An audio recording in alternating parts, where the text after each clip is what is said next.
with all things related to the marketing channels and avenues.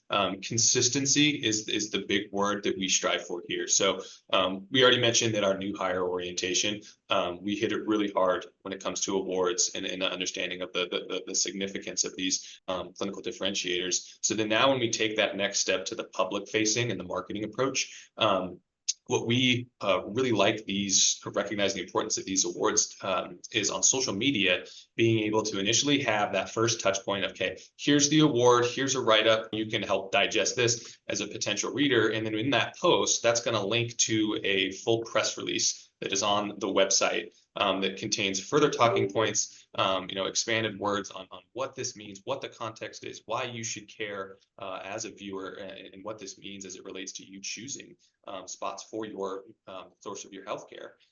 We then, in addition to that, will pursue radio, digital ads, and streaming, kind of all under a shared bucket to, again, get this same or similar message. That's why I say consistency, to where now there's 4 or 5 different complementary channels to where any person, in that community has a really high likelihood of interacting with that and hearing for the 4th, 5th, 6th consecutive time something about award-winning, patient safety, clinical quality, and they're really starting to digest that and get to a level that now we approach the actionable item of transitioning out of ROI. What impact did this have?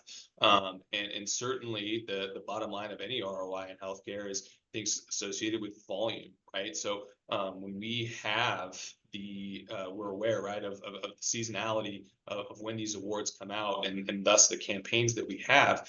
So we measure volume in a broad sense of our entire health system and all the service lines to see if there's been any measurable impact. And then, of course, when we get granular, when we know we have a digital ad running, perhaps impressions, views, clicks, interactions, those types of things also kind of help quantify perhaps the anecdotal impact of the campaign, right?